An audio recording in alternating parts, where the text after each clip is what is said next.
किसी ने बड़े कमाल की बात कही है कि अंतर बहुत छोटा सा है। जो आपकी तारीफ करता है वो आपकी स्थिति को देखता है और जो आपकी चिंता करता है वो आपकी परिस्थिति को देखता है। तो हेलो एवरीवन, और आज जानते हैं एक छोटी सी कहानी से बहुत कुछ। तो एक प्रवीण नाम का लड़का था जो एक मेडिकल स्टोर को संभाल रहा था अपने पिताजी का। उसके पिताजी हमेशा उसको समझाया करते थे कि बेटा भगवान होते हैं, ठीक है, हमेशा कभी भी किसी भी स्थिति में फंसो तो भगवान पे भरोसा करना। बट प्रवीण कभी भी भगवान को नहीं मानता था। वो कहता था ये सब कुछ नहीं होता है, हम जो करते हैं, जो काम करते हैं, उस पर भरोसा हमें करना चाहिए। तो ऐसे ही चलता रहा। प्रवीण बहुत ईमानदारी के साथ अपने पिताजी के मेडिकल को संभाल रहा था और मतलब कस्टमर को भी बहुत अच्छे से डील करता था। जो भी आता था उसको बहुत अच्छे से सर्विस देता था। ऐसे ही चलता रहा। एक दिन क्या हुआ कि प्रवीण कभी कभी खाली टाइम में ताश भी खेल लिया करता था। जैसे कि मेडिकल पे कस्टमर नहीं है तो क्या करता था, उस समय प्रवीण खाली टाइम पे ताश खेलता था।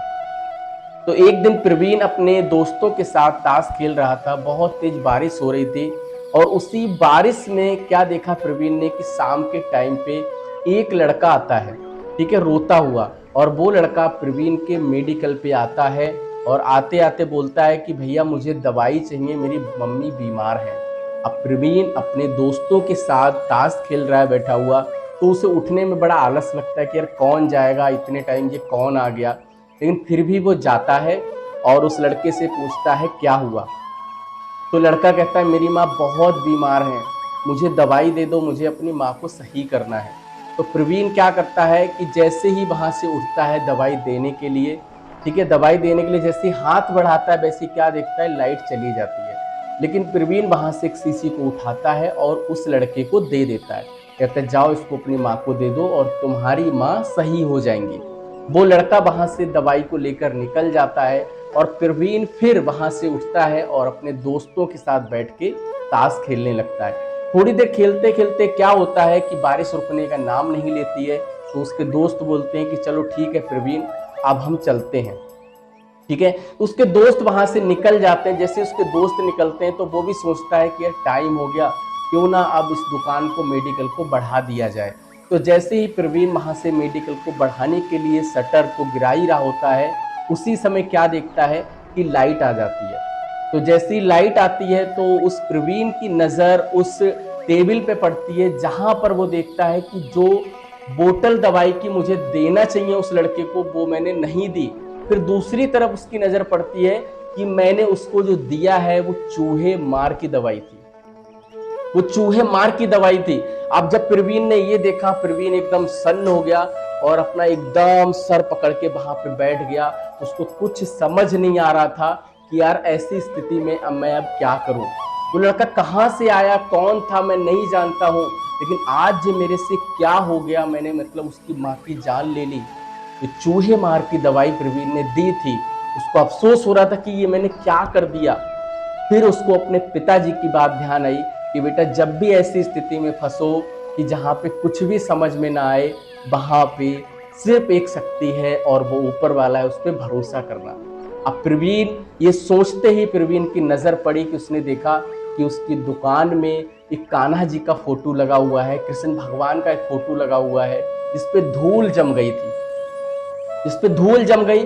प्रवीण गया, प्रवीण ने उस धूल को साफ किया क्योंकि वो कभी मानता ही नहीं था। तो प्रवीण ने उस धूल को साफ किया और साफ करके और वहां पे हाथ जोड़े कि हे भगवान, ये मेरे से क्या हुआ, मुझे रास्ता दिखाओ, जो भी है वो आपके भरोसे है, वो आप ही संभालो। इतने में प्रवीण ने क्या देखा कि जैसे ही वो वहां से हटा तो वो लड़का भागता भागता फिर आ रहा था, वहां से भागता भागता आ रहा था। प्रवीण ने देखा ये तो वही लड़का है, ये अब क्यों आ रहा है।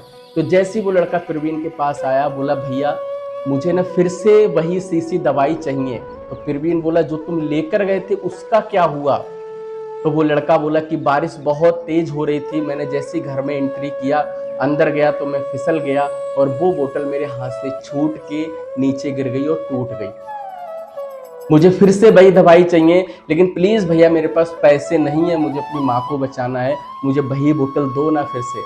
प्रवीण ने उसकी तरफ देखा और मुस्कुराया और कृष्ण भगवान की तरफ देखा और चेहरे पे खुशी आई और प्रवीण ने वही बोतल उठाई जो चाहिए थी उसको और दे दी और बोले बेटा इसको ले जाओ अपनी माँ को पिलाओ, तुम्हारी माँ बहुत जल्दी स्वस्थ हो जाएंगी और अगर फिर भी कोई ज़रूरत पड़े तो फिर आना मेरे पास, पैसों की कोई बात नहीं, मैं उनका इलाज करूँगा।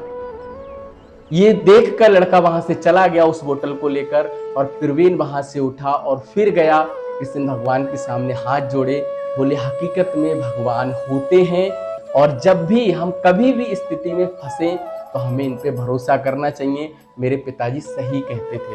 तो इस कहानी से फ्रेंड हमें क्या सीखने को मिलता है कि जब भी आप ऐसी परिस्थिति में फंसे, आपको कुछ समझ ना आ रहा हो, आप उलझ जाएं, वहां पे शांत हो जाइए और शांत होके इस आत्मा को परमात्मा से जोड़िए, उन पे भरोसा रखिए, वो आपको रास्ता दिखाएंगे और उस रास्ते पर आप इस स्टोरी से अगर आपने कुछ सीखा हो तो कमेंट करिएगा, वीडियो को लाइक करिएगा, शेयर करिएगा और चैनल को सब्सक्राइब करिएगा। जय श्री कृष्ण।